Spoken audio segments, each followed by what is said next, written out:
since you've been gone. 3 more days to sing my song. Ran over the rise and fall. Would it have been you?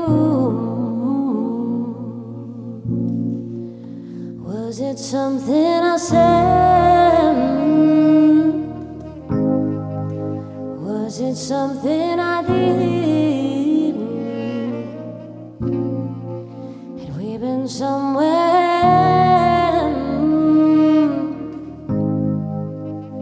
Would it have been you?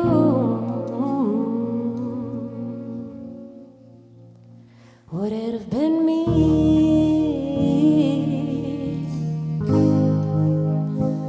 Would it have been you?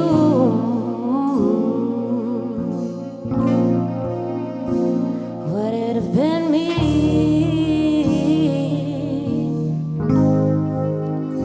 Would it have been you?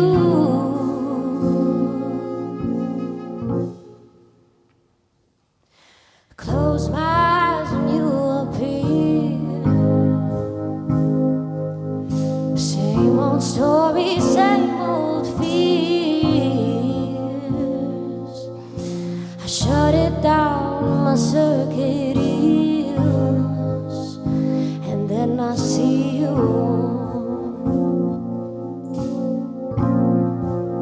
Wasn't something I said? Was it something I did? Had we been somewhere?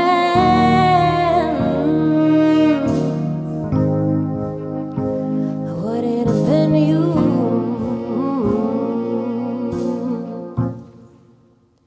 Would it have been me? Would it have been you? Would it have been me?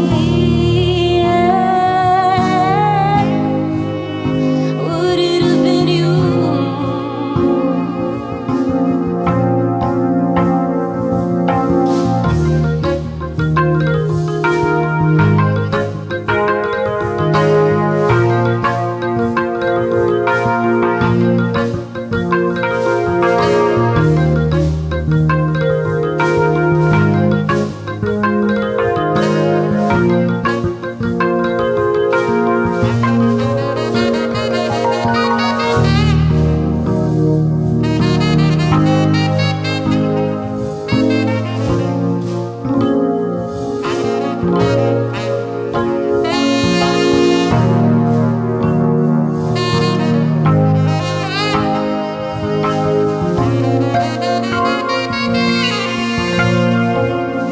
Would it have been me? Would it have been you? Would it have been me?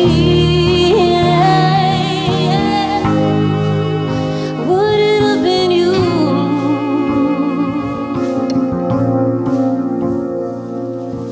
For hours since you've been gone.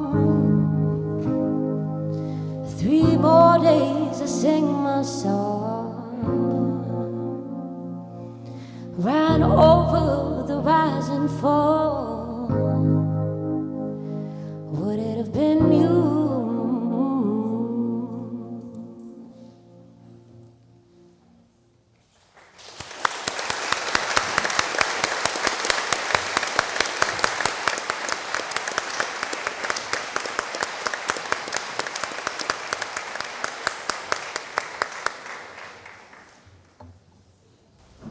I'm always saying to my colleagues, Memory Studies Association is a big family.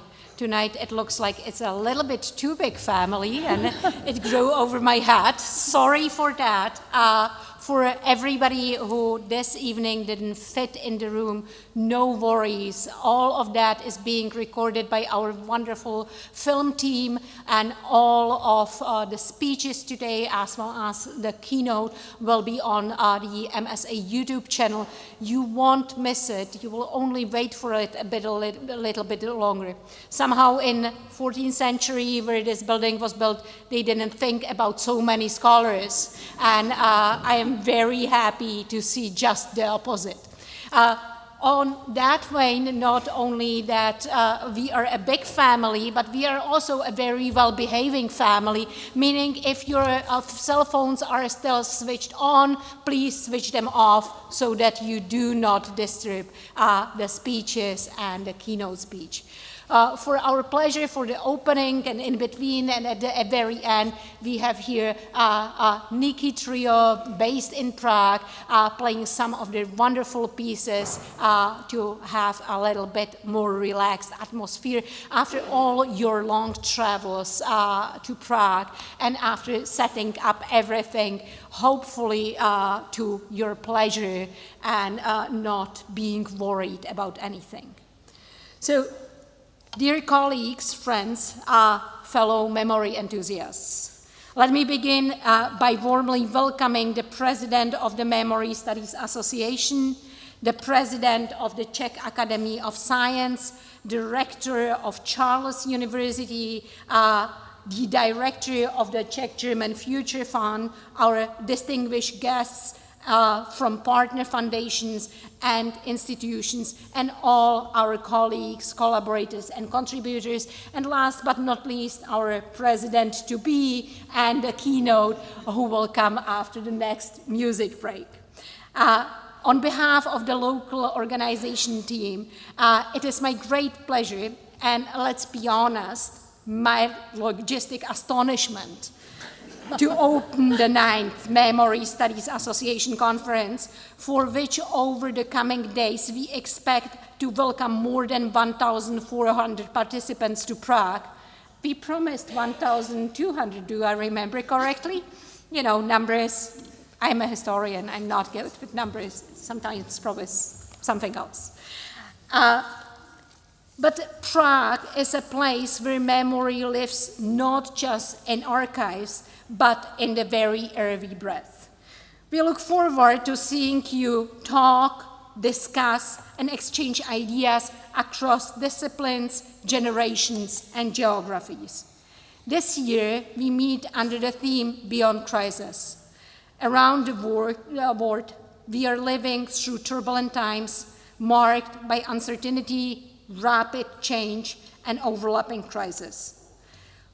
From shifting political landscapes to environmental challenges and social upheavals, we find ourselves confronting instability in multiple forms. And let's not forget the unpredictable weather this summer, and you will have a lot of that in Prague as well, we promise.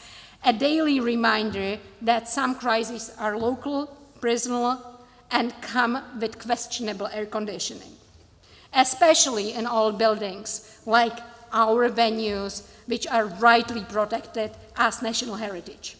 Together, we explore how societies remember, forget, and build in moments of profound transformations and ongoing tensions, and there are truly many right now.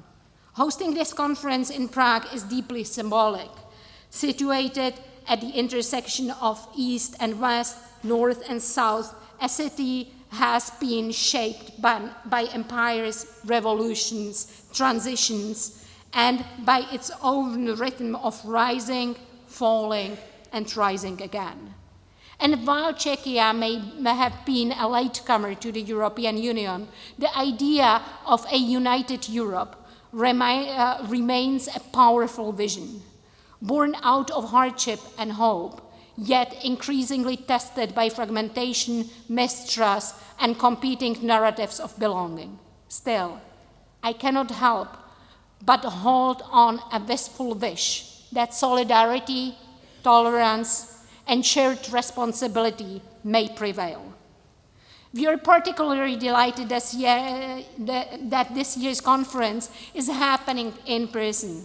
While we have been fortunate to meet face-to-face in recent years, this marks the very first time we do so in Central Europe, because unfortunately, some years ago in Poland, that wasn't possible. We do not take this lightly. The act of coming together across borders, disciplines, and languages is itself a powerful gesture of community and commitment. So if you find yourself temporarily lost between our 11 venues, take it as a metaphor.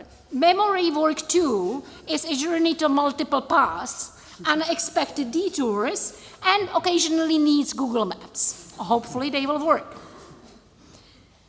None of this, however, would have been possible without an extraordinary collective effort. We extend our heartfelt thanks to the nearly 200 people who have worked on this conference and will continue to do so throughout the week.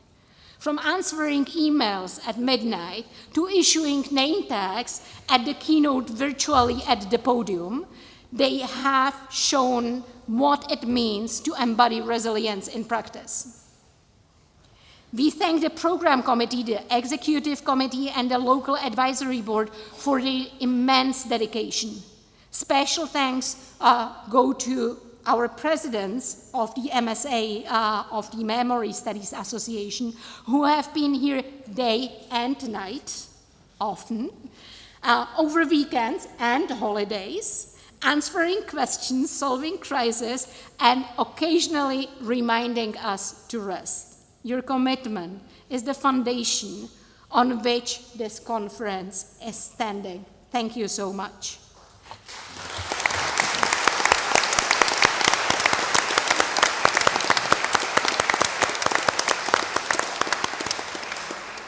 The list is long, unfortunately, but I have to do that to you. We are also deeply grateful for the generous support of our institutional and funding partners. We thank the Ministry of Foreign Affairs for giving us the auspice, as well as the Charles University and the Czech Academy of Science. Honored to welcome here its president, Radomír Pánek, whose leadership continues to promote the importance of scholarly exchange and public engagement. We also express sincere gratitude to our host tonight here, Charles University, a beacon of academic tradition and innovation, delighted to be joined by its rector, Professor Milena Králíčková, whose presence underscored the university's strong commitment to both interdisciplinarity and international collaboration. Our main partner, and this is an important one, that partner gave you the tickets for your public transportation, the municipality of Prague, deserves our heartfelt thanks for its support and belief in values of scholarly dialogue.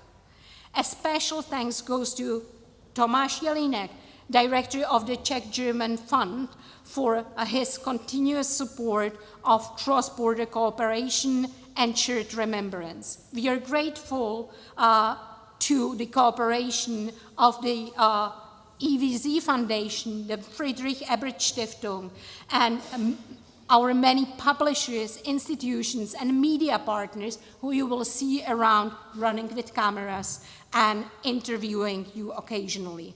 We are glad for that because we hope there will be a lot of coverage which goes out without typos. And to our incredible student volunteers who have offered their time, energy, and goodwill, thank you all.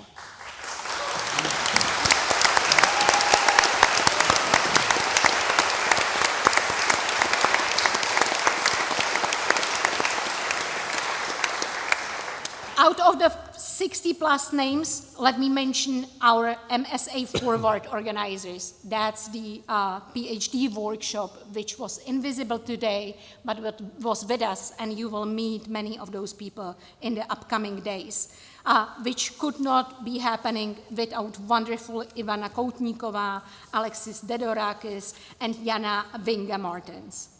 You are all the living proof that the future of memory studies is in good hands.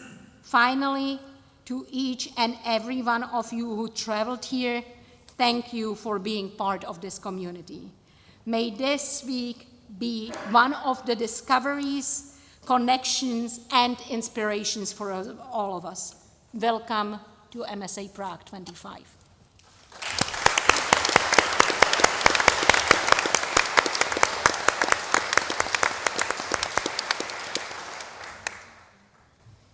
Now I'm changing my hats as usual and give the word to the president who was preparing all of this with us, with the local team in the program committee and all the people. Joanna, the floor is yours.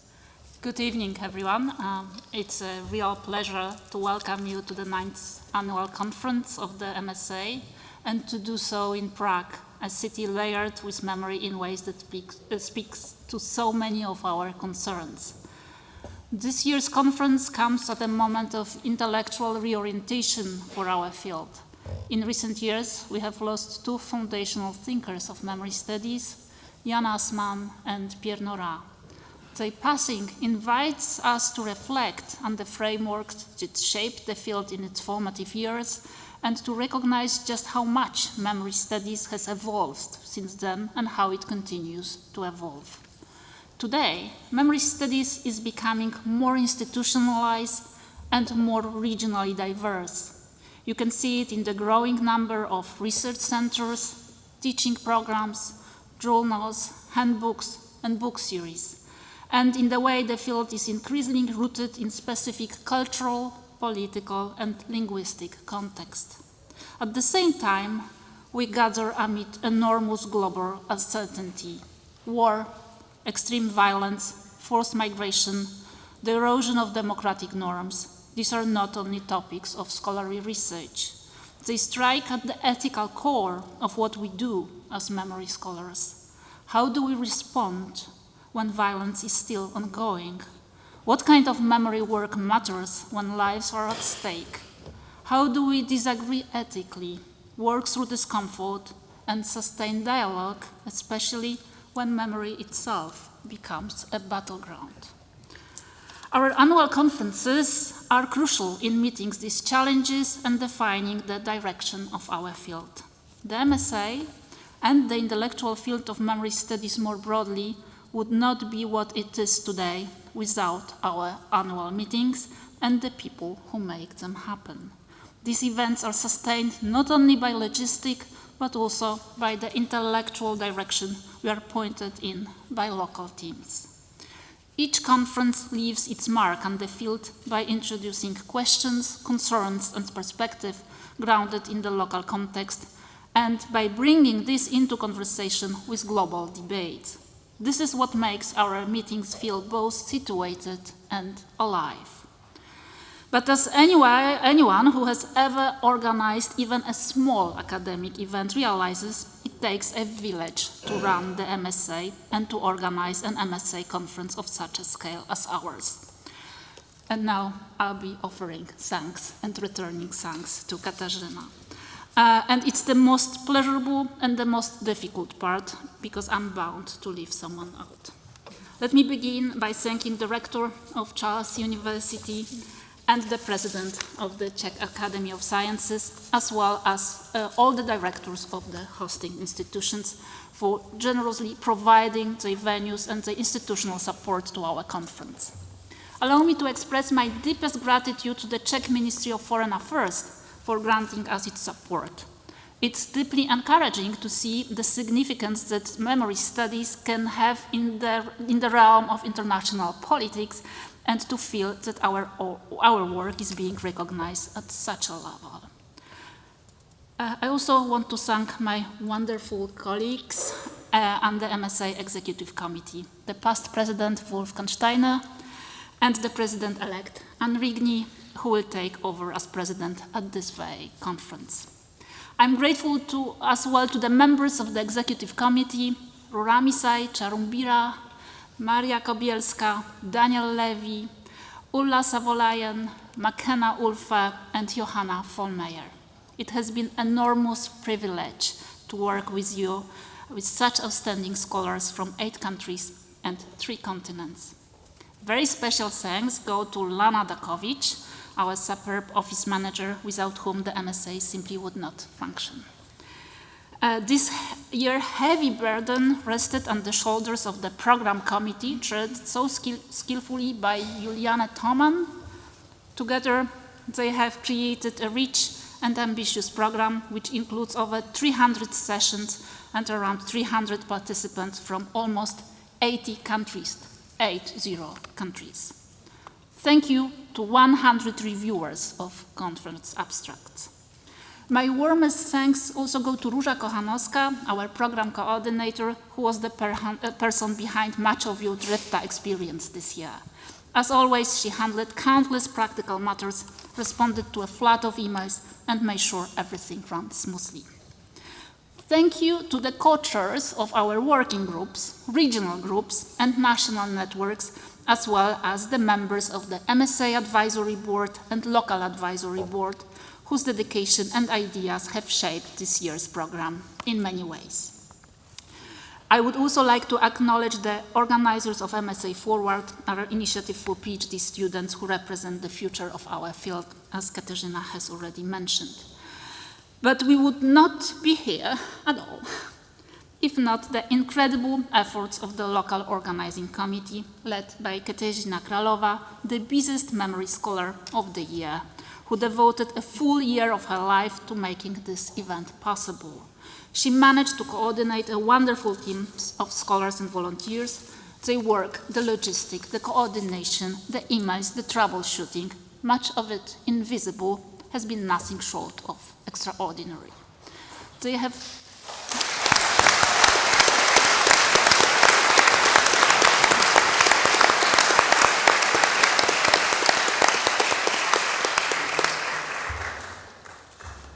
They have not only created a space for hundreds of us to gather, they have done so with kindness and professionalism. And most importantly, they have donated the most precious things we all have, their time. I would like to especially thank Rose Smith, the most wonderful conference coordinator anyone could wish for. With warmth and good humor, she has smoothed over countless challenges. Johanna Kłusek,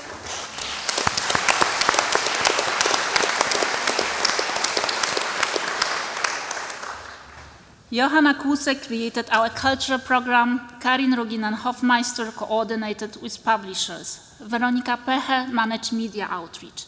Klara Kosova and Aneszka Brożowa oversaw the website communication and venues. Lucy Boszkova took care of catering and logistics. Sara Osterotchova coordinated volunteers, and Johanna Wys organized family care services.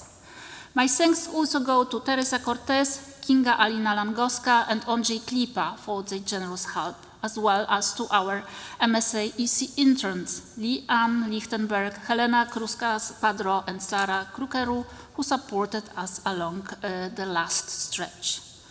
Finally, we extend, as an MSA, our sincere thanks to all our sponsors and donors, the City of Prague, the Friedrich Ebert Foundation, the Czech-German Fund for the Future, CEFRES, the FOZ Foundation, and Prague City Tourism, as well as more than 20 academic, cultural, and media partners who have significantly supported this conference.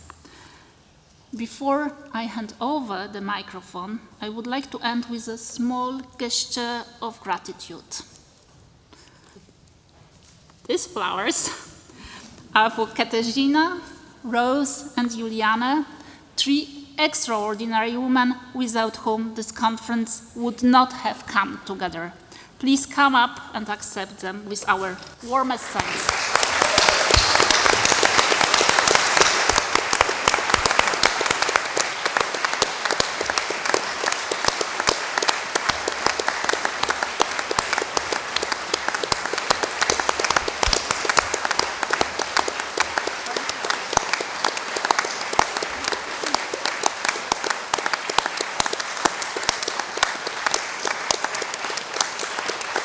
Rose Smith.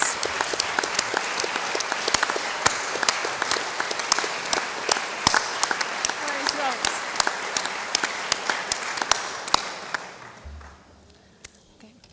So Rose Smith is working. Yeah. Sorry about that.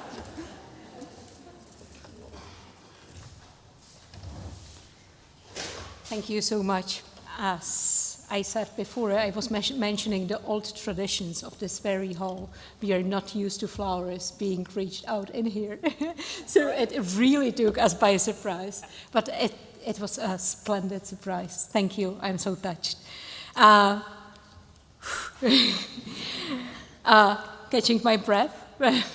It's my great pleasure to hand over to our host, the rector of Charles University, Professor Milena Králíčková. Thank you, Kateřina. Ladies and gentlemen, distinguished scholars and esteemed guests, it's my great pleasure and honor to welcome you to Charles University, and in particular to our historical Carolinum for the 9th annual conference of the Memory Studies Association. As rector, I'm deeply proud to host this gathering in a space where memory, history, and scholarship have been interwoven for more than 6.5 centuries. In 1348, Charles IV, King of Bohemia and Holy Roman Emperor, founded this university to serve as a beacon of knowledge in the heart of Europe. His legacy is one we rightly celebrate. In fact, if you spend more than a day in Prague without seeing his name or his statue or portrait, I think you might want to check if you're still in Prague at all. From Charles Bridge to Charles Square to Charles University, it sometimes feels like he personally designed the memory map of this place. Such visibility, of course, invites a light-hearted observation. In our national narrative, Charles IV sometimes borders on a patron saint of public monuments. Yet beneath this affectionate over-representation lies a genuine and enduring commitment to education, civic virtue, and cultural imagination. These values remain foundational to our university's mission today. Actually, speaking about Charles IV, you may see his statue just above Professor Kateřina Králová. And also, you can see him on the picture. He is on his knees in front of our patron, St. Wenceslav. And for those of you who want to know our 4 founding faculties, you can see the signs of the 4 founding faculties on the top. On the left, the pelican is Faculty of Medicine, Faculty of Sciences, then the B, that's a cortical K. Then you see the sign of Faculty of Law, and last one is Faculty of Theology. 4 founding faculties of Charles University. This year's conference theme, Beyond Crisis, Resilience and Instability, resonates deeply in this setting. Prague, like Europe at large, has endured and adapted through centuries of upheaval, from religious wars and imperial ambitions to modern occupations and ideological divides. One particularly complex and emotionally charged chapter in our collective memory is the end of World War II. For Czechia, the anniversary of democratic victory in Europe in 1945 represents both liberation from Nazi tyranny and the onset of profound social transformation. It was a moment of hope, but also a moment of displacement and unresolved trauma. The expulsion of nearly 3 million ethnic Germans from Czechoslovakia marked a historical rupture, one that has left lasting cultural and moral legacies which continue to be explored, debated, and re-evaluated. Charles University was not immune to these transformations. Originally, a bilingual institution influenced by both Czech and German scholarly traditions. For example, Albert Einstein was a professor on the German part of Charles University. It emerged from the post-war period, redefined as a Czech national institution. This shift speaks to broader questions of identity, belonging, and institutional memory. What is remembered, what is omitted, and how we frame our legacies are not abstract academic inquiries. They shape our institutional ethos and our social responsibilities. In this sense, Charles University is not merely a host of memory, it's a participant in it. It is a space where the past is critically examined to illuminate paths forward. The field of memory studies is fully equipped to navigate such complexities. Your work reveals that memory is not static, but rather dynamic. It is constructed, contested, and continually reinterpreted in light of new circumstances. Especially in times marked by global uncertainty and cultural fragmentation, this critical engagement with memory becomes essential. It's through such inquiry that resilience, intellectual, cultural, and moral can be cultivated. Let us remember, too, that a university is not only a guardian of memory, but also a space of aspiration. Here we remember not only what has been lost, but also what remains possible.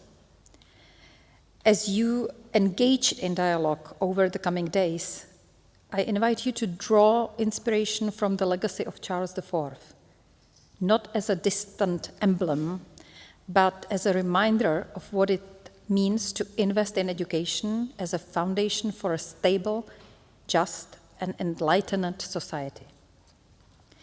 May this gathering inspire meaningful exchange, enduring collaboration, and renewed intellectual purpose. Thank you for bringing your knowledge and your curiosity to Prague. Welcome to Charles University. Thank you very much for your attention.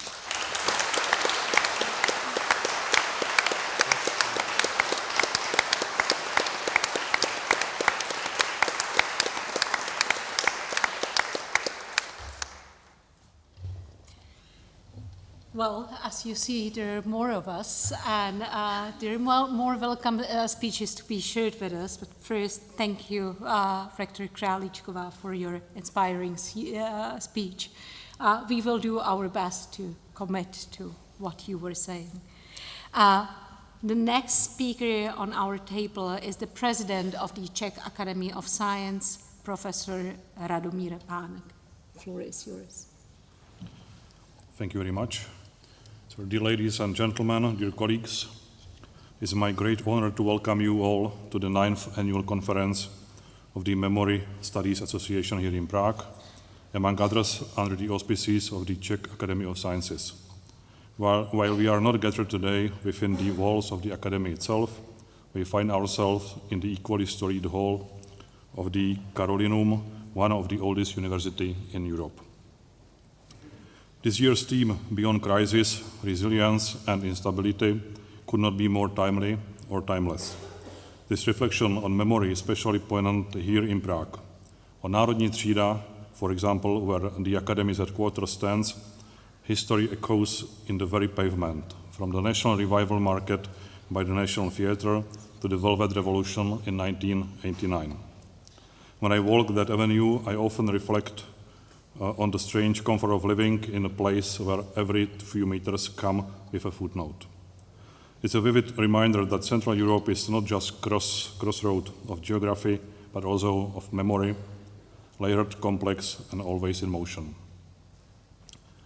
It is from within this rich historical tapestry that our academy emerged, a place where streets, monuments, and memories converge to form the foundations of public thoughts. The Czech Academy of Sciences, shaped by these same forces, was established in 1890 by Josef Hlávka, who was an architect of rare talent and philanthropist of rare vision. He believed deeply that science, culture, and education should not be luxuries, but the very pillars of a thoughtful and open society. Hlávka was the first Czech architect to gain international acclaim, but he was also a tireless advocate for academic freedom during an era when both were under threats. The same spirit animates our support for this gathering. We are proud to co-host this meeting of minds, one that brings together scholars who examine memory in its many forms: political, ecological, digital, embodied. You are here to amplify marginal voices, interrogate the uses and abuses of history, and reflect on memory's role in navigating the so-called polycrisis of our time. The convergence of climate change, the global rise of authoritarian populism, economic uncertainty, and the lasting societal effects of the pandemic. And this is an urgent work. And I'm especially pleased to see postgraduate workshops taking place as part of your conference. Nurturing the next generation of scholars ensures that the conversation continues, evolves, and remains open to new perspectives. Let me close with sincere thanks to the organizers, to our partners across institutions and disciplines, and to all of you who bring such intellectual generosity to this gathering. May your conversation be vibrant, your coffee breaks insightful, and your shared moments long remembered. Welcome to Prague, and welcome to a conference that dares to go beyond crisis. Thank you.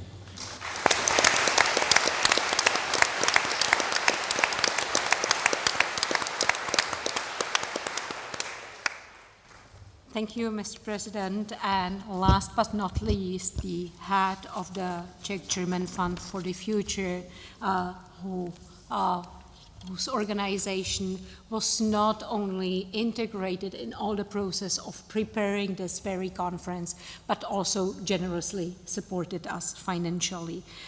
Dr. Tomáš Jelínek. Thank you. Dear Madam Rector, dear President of the Czech Academy of Sciences, dear Deputy Minister Marian, dear representatives of MSA, dear Professor Erll, ladies and gentlemen, welcome to Prague, a city shaped by a rich Czech, German, Jewish memory, and one closely associated with the life and work of the most significant Czech figure in the country's modern history, the playwright, dissident, and president Václav Havel. No other Czech thinker or politician has influenced the reflection and shaping of modern Czech collective memory as he did. One of his key speeches in this regard was delivered right here, at this very university, at this place exactly 30 years ago. Let me quote Václav Havel now. It can be said that the attitude the Czechs take towards Germany and the Germans has been a factor through which they define themselves, both politically and philosophically. And that is through this particular attitude that they shape not only their relationship to their own history, but also their self-perception as a nation and a state. Obviously, the relationship to the Czechs is not of the same fundamental importance to the Germans. Nevertheless, it may be more important to them than some Germans might be willing to admit. Traditionally, this relationship has also been one of the tests revealing their own conception of themselves. Let us recall that Germany's stance towards us has many times been a mirror image of its stance towards Europe as a whole. End of quote. So, ladies and gentlemen, welcome to the heart of Europe. I personally, and I am not alone in this view, consider that speech as a turning point in modern Czech-German history. To a large extent, it anticipated the content of the Czech-German Declaration on Mutual Relations and their future development, a political document that provided an ideal foundation for Czech-German understanding and reconciliation. Czech victims of Nazism received symbolic financial compensation. Sudeten-German victims of expulsion received moral satisfaction, and Czech and German civil society received a gift in the form of the Czech-German Fund for the Future, an institution rooted in memory, shaping memory, and shaped by memory. Without memory, its reflection, and its joint cultivation, Czech-German relations today would not be the best they have ever been. It is therefore a great honor for the Czech-German Fund for the Future to be a partner of the MSA Conference, which we regard as highly important. We believe that memory can be the key to understanding. However, we face several major challenges. For example, how can we respond some kind of memory fatigue and political instrumentalization? How do we remember without eyewitnesses? And how to foster cultivated space for multiple voices. I'm therefore looking forward to our joint search for answers, new perspectives, and stimulating discussions, starting with excellent keynote tonight. I would also like to invite you to our special session on Wednesday morning, followed by a festive event commemorating the anniversary of the International Agreement on Compensation for Forced Labors. We look forward to seeing you there. And now, many thanks to Professor Wawrzyniak, Professor Králova, and their colleagues for preparing this great conference. Thank you for your attention and have a wonderful evening.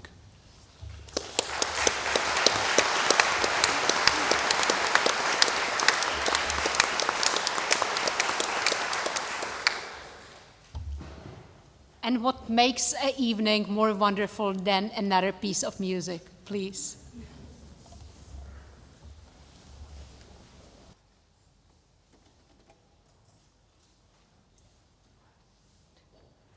Feelings don't jar, push me to the limit lately.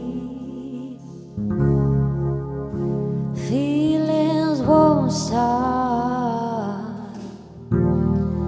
till I wash away my faces and face it. You always touch me right in the middle. Wait for you to crush me right in the middle. Burning like a wildfire in the winter. Wait for you to die.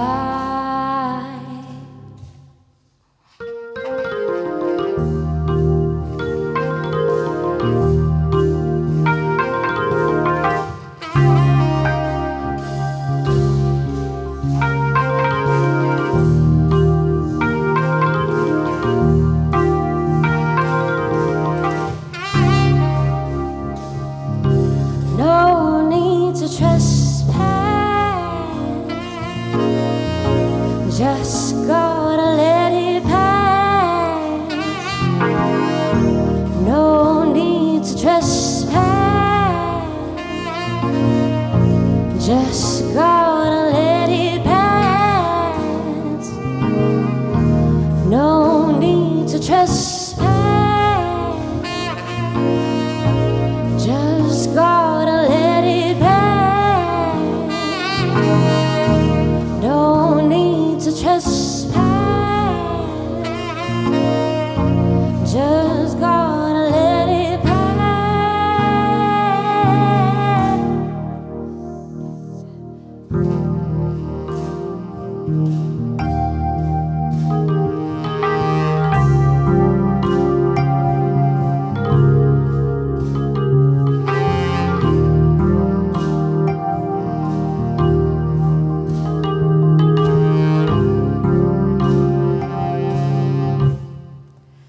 Feet in quicksand, sinking deeper by the minute. Lift my both hands, see nobody in my vision. I'm driven, so I'll be dancing, dancing on my own and living in the moment. Find the best component, take more chances, heal the disadvantage, focus on your life.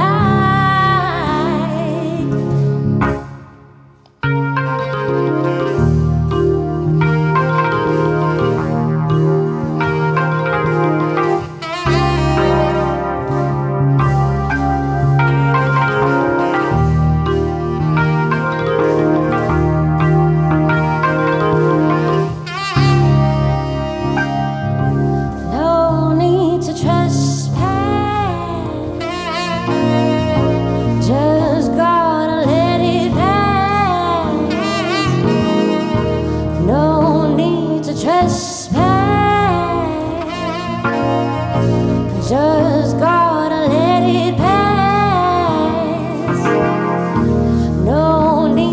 trespass.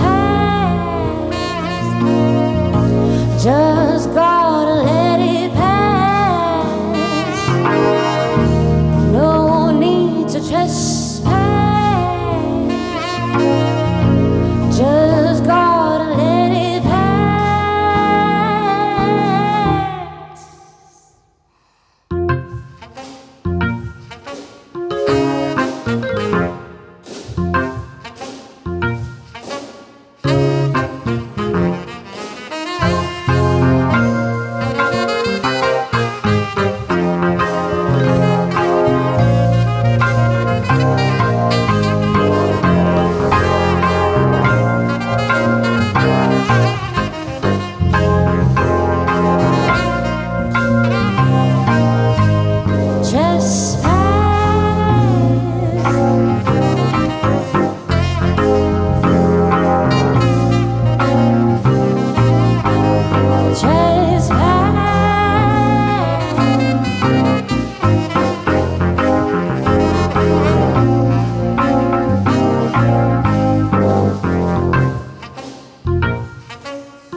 The Nikki Trio. And after the song, I give the word to Anne Rigney. Thank you. Dear Madam Rector, dear guests, dear MSA community, it's wonderful to see so many people gathered together in this fantastic hall. When I heard that Astrid Erll was to be the first keynote of the conference, I immediately volunteered to be the one to introduce her. It's an immense pleasure to do so. Astrid Erll is without doubt a leading figure in our field, because she's so well known, of course, but above all because she's done such stellar work in providing an intellectual basis for interdisciplinary research in memory studies. This begins in her work as editor of major handbooks, bringing together scholars from many disciplines. I think of her in my own mind as the queen of the handbook. Many of us here have worked with cultural memory studies, an international and interdisciplinary handbook which she edited with Ansgar Nunning, and will surely work in the future with a new handbook edited with Bill Hurst that's in the making with Oxford University Press. And in the meantime, the series Media and Cultural Memory that she edits at De Gruyter has by now published no fewer than 46 volumes.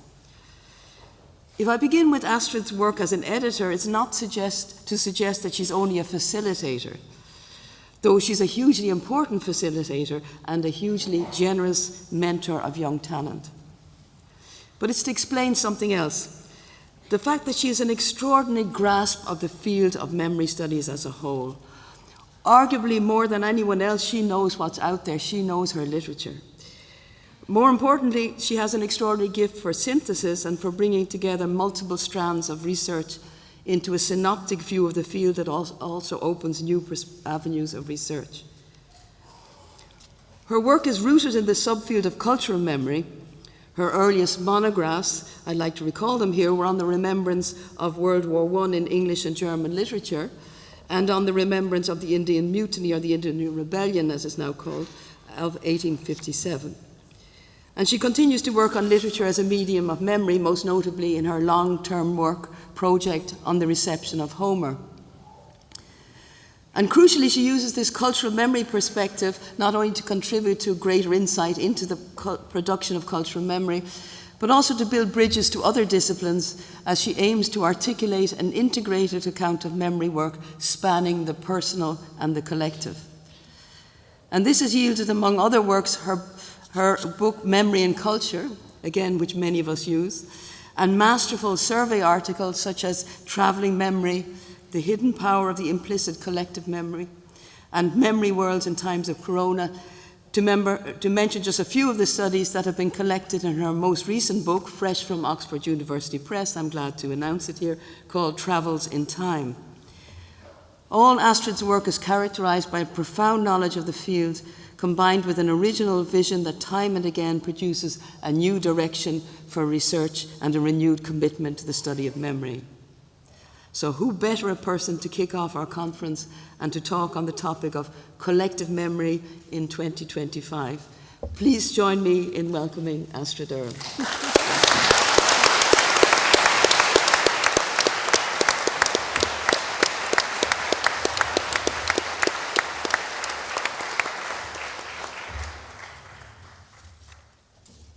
Thank you so much. I understand that I have to move to this place, which also means a new glass of water for me. Glass is necessary. So thank you, dear Anne, for these really warm and generous words of introduction. Thank you, dear Katerina, Rose, Joanna, and the entire team that is making MSA Prague happen. Thank you, dear Rector of the University. You usually don't take notes when rectors give their words of welcome, but I do think this is a space of aspiration here, and I do think, as the head of the Czech-German Fund implies, that this is for the future. So, I have 30 minutes. Collective Memory 2025 is the title of my lecture. And this title has 3 dimensions. I want to talk about memory studies, us, 2025, memory in our world of 2025, and then I want to jump back 100 years and consider collective memory 1925. I think everyone in the room knows what 1925 means for our field. It is the year when Maurice Halbwachs published his first book on collective memory. But I start with Memory Studies 2025. Where do we stand as a field today? The Memory Studies Association is almost 10 years old. It was founded 2016 in Amsterdam. And I want to acknowledge here the MSA first co-presidents, Jeff Orlik, Aline Sierp, and Jenny Wüstenberg, and the larger team behind them that brought our association into being. Over the past decade, the MSA has integrated what before had been a pretty scattered field. Today, it brings together academics from vastly different disciplines, memory practitioners, artists, filmmakers, people from different regions and with different languages. So what we see here is a growing number of delegates from around the world, people who are keen to engage in a dialogue on collective memory. Memory studies is a collaborative science. And the reason is that collective remembering is a process that is distributed across biological, mental, social, material, and cultural, across human and non-human dimensions. So we need the expertise of psychologists, sociologists, historians, literary art, media studies people, and so on. Doing memory studies is a practice of coming together, of thinking together, and hopefully also of transforming together. What we see in the other venues, in the bookstores, is evidence for the presence of memory studies in the world of letters. Almost every major publishing house now has a memory studies series. There is no longer just one journal, but several that are dedicated to questions of collective remembering. So our field is making its voices heard. Memory Studies 2025 also means that it has become very clear that doing memory research is not only about the past, and certainly not about being nostalgic or antiquarian. Memory studies is essentially about the future. We look at how collective remembering imagining systems function, how memory informs future thinking, how remembering may lead to hope. And that brings me to my next point, memory in our world of 2025. The call of this conference reminds us that 2025 means 80 years, end of World War II. 50 years, end of the Vietnam War. 30 years since the Srebrenica genocide. I may add 31 years since the Rwandan genocide. 20 years since the massacres in Sudan, and that we are now half a decade removed from the first COVID-19 lockdowns. None of the events that I have just mentioned have really ended, but their effects, often transgenerational after effects, are ongoing. This is a key idea of memory studies. We are not dealing with completed histories, but with what Adebayo Zakiru calls continuous pasts. Pasts that continue to hurt, yes, and more broadly, pasts that continue to shape our thought and action, often in ways that are not quite conscious. In most places, memory has become a reflexive category over the past 20 or 30 years. I think there is no country today in the world that would not be able to say something about its culture of remembrance. We have seen great concern around the world about truth, justice, and reconciliation, reparation and repair. And we've seen a great increase in forms of transnational and transcultural remembering. In our moment of global polycrisis, memory too is now in a state of accelerated transformation. And that means we all see several things that kind of happen together, probably work together. I would like to call them mnemonic emergence, mnemonic conflict, and mnemonic backsliding. So there is indeed mnemonic emergence. More and more memories become thinkable, visible, tellable. There is the powerful emergence or re-emergence of memories of racism and colonialism and slavery in the wake of Black Lives Matter. There is the increasing public visibility of forgotten genocides, like that of the Yazidis or the Herero and Nama. There is new thinking about the mnemonic dimensions of climate change and species extinction. At the same time, there is mnemonic conflict. In particular, to give one example, in Germany, where I come from, about what memories should be emphasized, prioritized, and guide politics. And I think we are all concerned every day about what one panel here at the MSA calls mnemonic backsliding. Russia's Memorial organization closed, Trump reinventing an heroical narrative of American exceptionalism. And in everyday life, we are confronted with a barrage of fake news about the past. I think we have never fully defined standards for good mnemonic practice, and yet we see them undermined every day. And I guess these standards would have to include groundedness in evidence, multi-perspectivity, and productivity for future living together.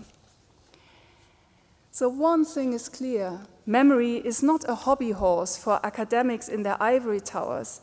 Memory is at the very heart of social cohesion, but also of political violence, ecocide, climate change, of gender relations, and the ongoingness of racism and colonialism. And that means that there is a wide opening of memory research into society. And I think we should consider what we can give society. Because I am more of a memory theorist, one of my answers is we can create tools to think with. And one of our most fundamental tools was theorized 100 years ago, in 1925, by Maurice Halbwachs. It is the concept of the social frameworks of memory, the cadres sociaux de la mémoire. So, what follows now is some anniversary notes for Maurice Halbwachs. We all know that memory studies is a multi-paradigmatic field. So some of us come from oral history. Others come from the works of Walter Benjamin, from Holocaust memory, from Pierre Norat's Sites of Memory, from Aleida and Jan Assmann's theory of cultural memory, from debates around Hayden White's theory of the narrativity of historiography, so from historical theory. Some come from the philosophy of history or the philosophy of time. Then there are psychologists who are interested in remembering in a social context. There are media and communication studies people who are interested in the representation of the past. And there are people who are crossing over from heritage studies, public history, gender and queer studies. So memory studies is made of many confluences. But I guess if there's one figure that we might all agree on, it is the French sociologist Maurice Halbwachs. And with agree, I don't mean that we all fully endorse what he had to say about la mémoire collective, or that we even understand everything he wrote, but in the sense of this is where systematic inquiry started into an idea from which we tend to proceed as sociologists, as literary historians, or as cognitive psychologists. The idea that memory is not just in the head, but that it is an inherently social, cultural material, and today we might want to say environmental, ecological, relational phenomenon. So Halbwachs is the field's figure of convergence. Now the irony is that his 3 books on memory were originally written in French and to this day have not been fully translated into English, which is, like it or not, our main lingua franca. The good news is the translations are now being curated by Jeffrey Erll and John Sutton and will be out with Oxford University Press next year. So this might be a good moment to look back at Halbwachs' first book on collective memory, which came out in 1925. Now this first book does not carry collective memory in its title, although it theorizes la mémoire collective. The title instead refers to the social frameworks of memory. The book is called Les cadres sociaux de la mémoire. And as we all know, Halbwachs never wrote about the nation as a framework of memory. The nation was brought into the field of memory research by Pierre Nora in the 1980s. What Halbwachs studied as social frameworks was the family, religious communities, and social classes. But I think it is just as important to state that Halbwachs in Les Cadres Sociaux also seems not particularly interested in what is remembered. He does not compile a list with memory sites or items or key events. He is interested in the how, in the process of remembering. And this process is inherently shaped by what he calls social frameworks. So the basic idea is we cannot remember without other people. Even our most intimate autobiographical memories, we have only access to them if and insofar we move in social groups. Or in Halbwachs' words, I quote him, "It is to the degree that our individual thought places itself in these frameworks and participates in this memory that it is capable of the act of recollection." For many people still today, this is a counterintuitive assertion, and Halbwachs will use the entire book with its almost 300 pages to give example after example, thought experiment after thought experiment, anecdote after anecdote to undergird this claim.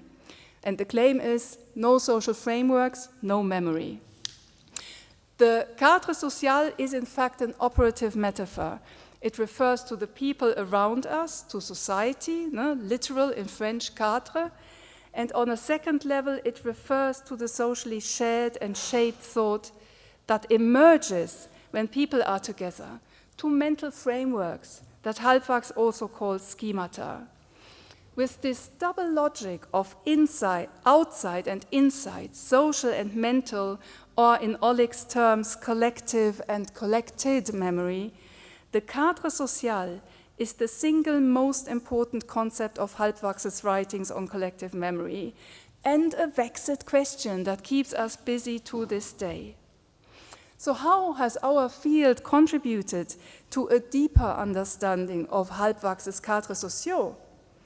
I think that even if the term social frameworks is not always used, we can find contributions to this phenomenon in work on narrative templates and paradigms, social representations, language, which Halbwachs calls the most basic framework, and also then the work on translation, the work on urban environments and monuments. For Halbwachs, these are frameworks that enable the localization of memory in place, the work on calendars that enable localization in time, work on scales of memory, because scales imply frameworks for remembering, the work on framing in communication studies, the work on media representations, because media extend social frameworks in space and time, and the work on implicit collective memory, on unconscious and non-conscious remembering, because habits, or I quote him, techniques, conventions,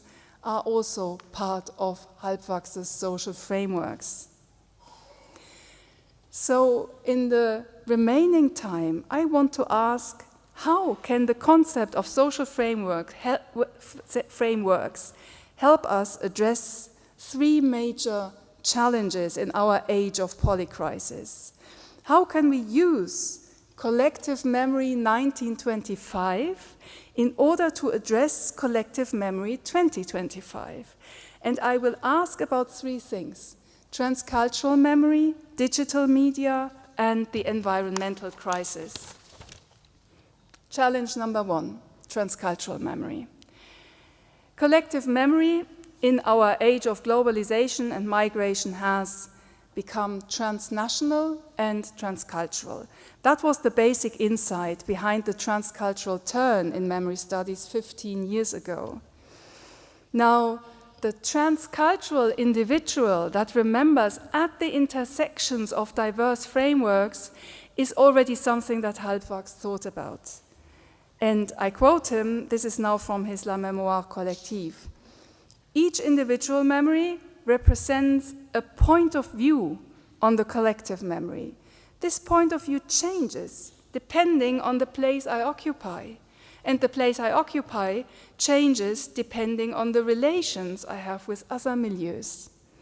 So a specific act of memory is always shaped by a combination of influences, as Halbwachs calls it. And these combinations are pretty dynamic because we move through different milieus, through different social groups. And today, in an age of social media, such influences can come from very far away places. And by the way, I think that Halbwachs would have been intrigued by social media and the way that they emulate social frameworks. Importantly for Halbwachs, we take on the perspective of the social framework when we remember with it.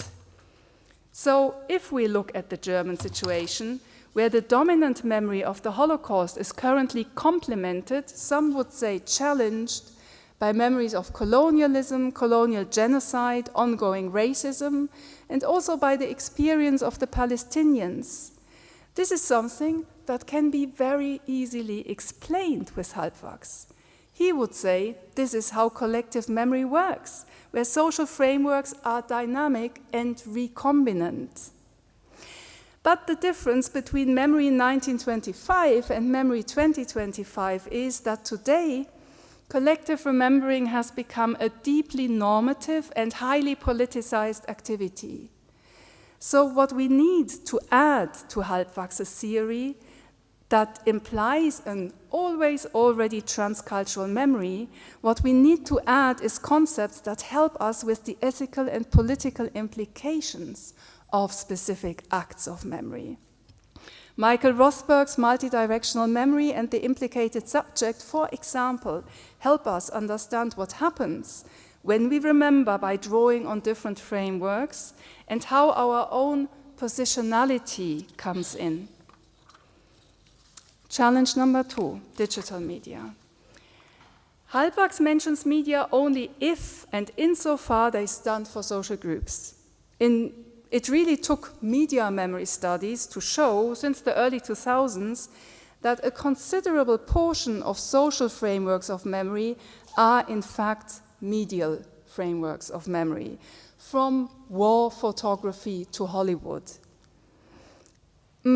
But much more than such analog media, the advent of digital media has challenged our understanding of agency in the memory process. Media have always had their particular logic and their affordances, so there is agency in media, even in the analog world.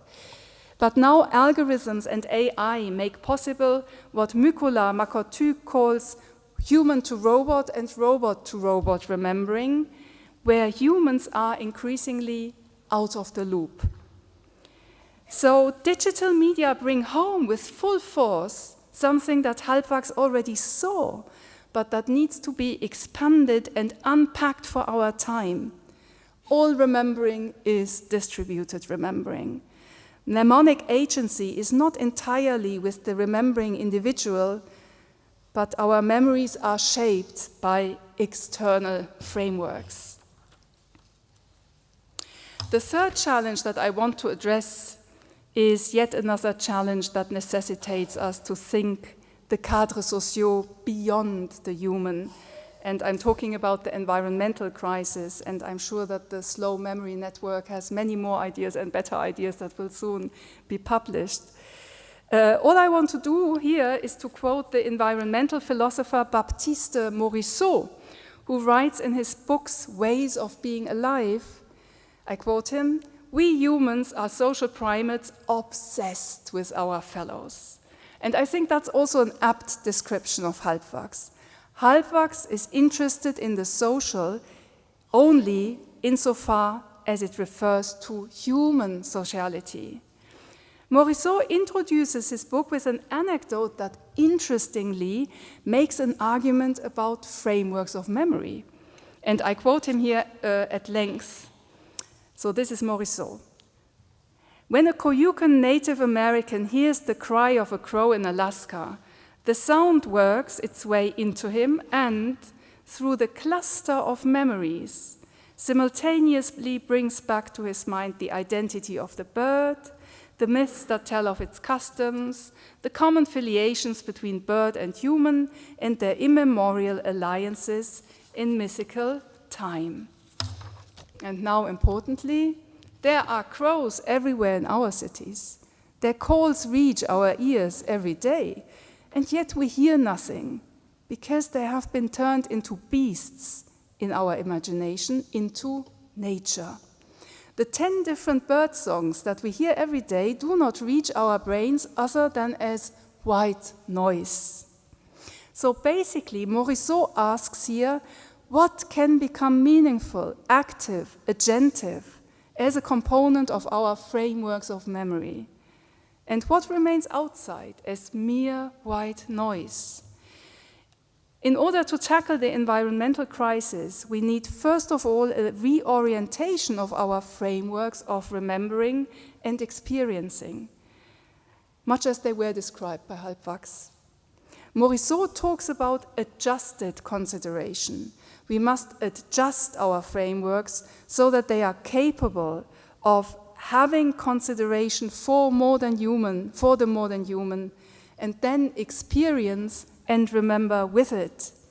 This is something that Halbwachs didn't think about. Cadres sociaux for Halbwachs are there. I quote him like the air that we breathe. And sure, they are very dynamic and they come in different combinations, but overall they are relatively unproblematic. They are a phenomenon that needs to be described. But today, in our age of environmental crisis, we need to actively work on and rework our frameworks of remembering. We need to be reflexive about our cadre de la mémoire and consider what kinds of remembering, experiencing, and future thinking they enable and what they foreclose. Now, to sum up, to meet the challenges of Memory 2025 with a theory conceived in 1925, we need to, first, understand the normative and political dimensions of remembering at the intersections of different frames. That's the transcultural challenge. Second, we need to reassess agency in processes of distributed remembering, That's the digital challenge. And third, we need to reorient our memory frameworks so that they can include and be considerate towards the modern human. Luckily, these movements and many more will be undertaken in the coming 4 days by the panels of the MSA Prague. Thank you.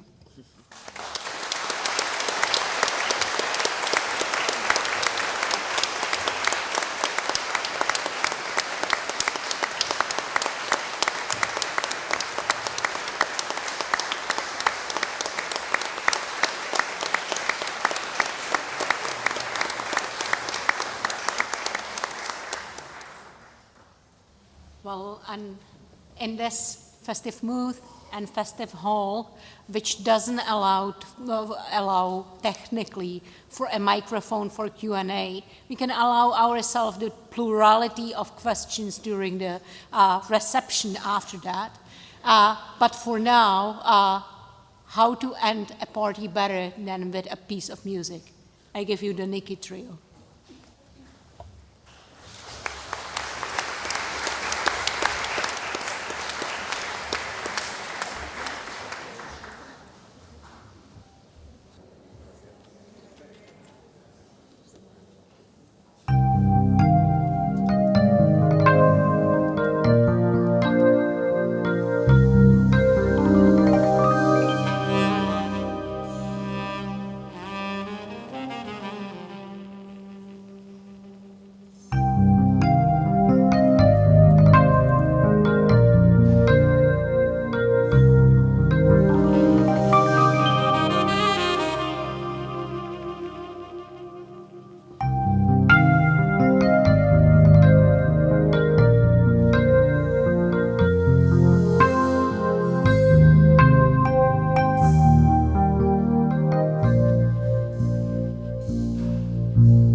Focus on something new, yeah.